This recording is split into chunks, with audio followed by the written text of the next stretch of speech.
WWF Attitude is a professional wrestling, fighting game developed by Iguana Entertainment and published by Acclaim Entertainment for the Game Boy Color, Sony PlayStation, Nintendo 64, and the Sega Dreamcast. It was dedicated in memory of WWF superstar, Owen Hart, who tragically passed away during a stunt at a pay-per-view in Kansas City, Missouri before its release. The game opens up with live-action footage taken from multiple wrestling shows done up to that point of the roster with the Raw is War theme music. And it is awesome. People slamming each other, jumping off of cages, turnbuckles, ropes, hitting each other with steel chairs. It's great. After that we're taken to the title screen, which gives us the options of exhibition, career mode, King of the Ring, pay-per-view, create wrestler, utilities, options, and cheat menu. Going into exhibition gives us various modes of gameplay, which is more varied than what we had in Warzone. In addition to your usual single and tag team matches, we have Lumberjack, Gauntlet, Survivor Series, the Royal Rumble, Battle Royal, War, Stable, Triple Threats, and Triangle matches. Pick any match type you want and have your choice of wrestler. Attitude also has a bigger roster of wrestlers when compared to Warzone, mainly because WWF in general had more people around the time this game was made. 96 and 97 weren't good years when it came to superstar variety. All your top guys are here: Stone Cold Steve Austin, The Rock, Mankind, Undertaker, Kane, Triple H, so on and so forth. Each wrestler has up to 4 costumes in total. This gets clever in the case of Mankind, as picking an alternate costume will have him come out in his Dude Love or Cactus Jack persona. Something I wish SmackDown vs. Raw 2007 would have considered doing. After selecting your wrestlers of choice, you're given more options to consider before starting your game. Man, this game really likes throwing options at you. You can decide to make the match a hardcore bout, steel cage, last man standing, or falls count anywhere to shake things up. Change what it takes to win with the Iron Man match, I Quit, First Blood, Finisher Only, or 2 out of 3 falls. Simulation pits the computer against each other, so if you enjoy watching your games you can always do that. What really sets Attitude apart from other wrestling game is the ability to modify the arena. Something we wouldn't see again until 12 years later.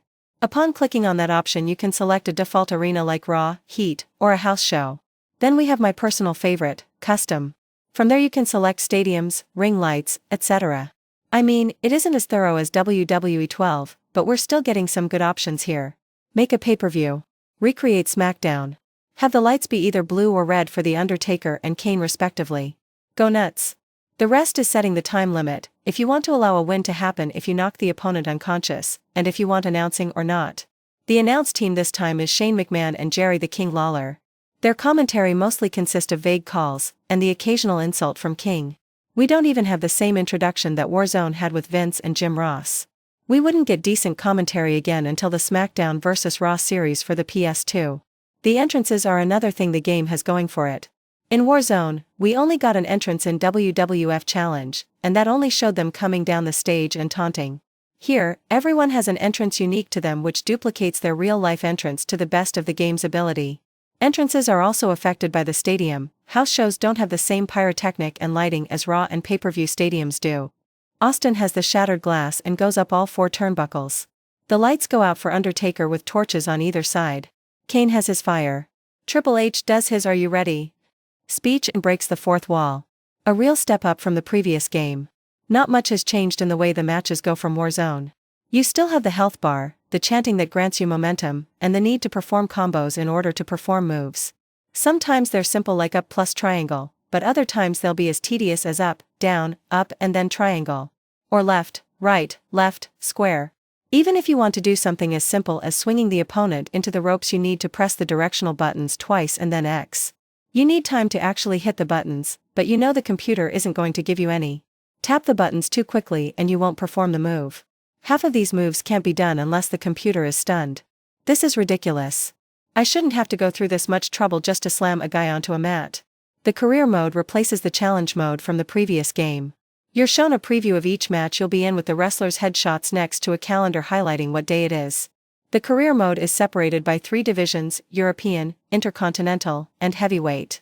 You start off mainly with house show appearances before moving up to Shotgun, Heat, and finally Raw is War, and pay-per-view. Your goal is to win all the championships and be the best in the business. This is also how you unlock several other wrestlers, 1 manager, and the only women in the entire game. It's a bit of a step down from challenge mode since it doesn't have any FMVs, or cutscenes at all. In Warzone we had the lady in the limo and actual promos.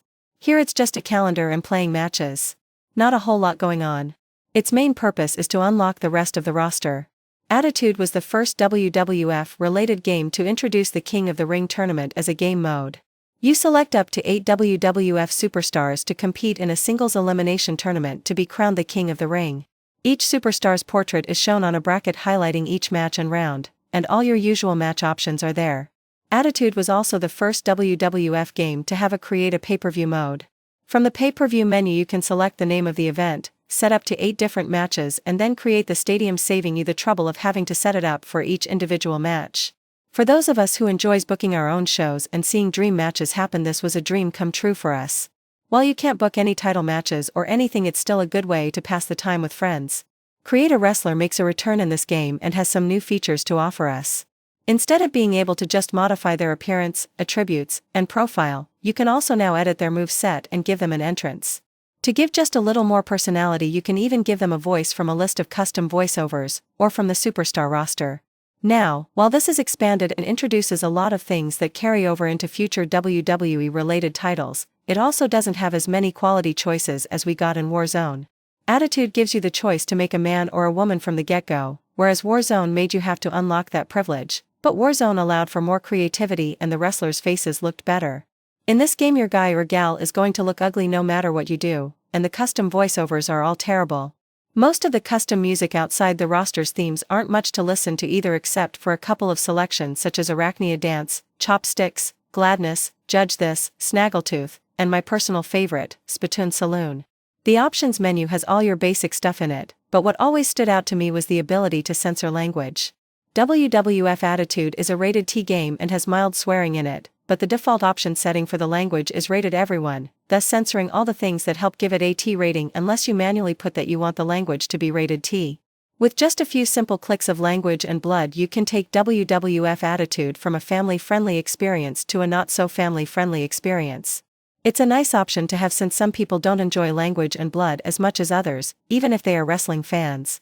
WWF Attitude expands on a lot of things from its predecessor, but also manages to lack a lot of the same magic that Warzone brought to the table. It also introduces a lot of things that would carry on in future titles, but both Attitude and Warzone are guilty of trying to utilize fighting games mechanics into a wrestling/sports game where it just doesn't work. Wrestling and the way moves are performed don't mesh up with combinations and health bars. In short, 1 step forward, 2 steps back. Try it.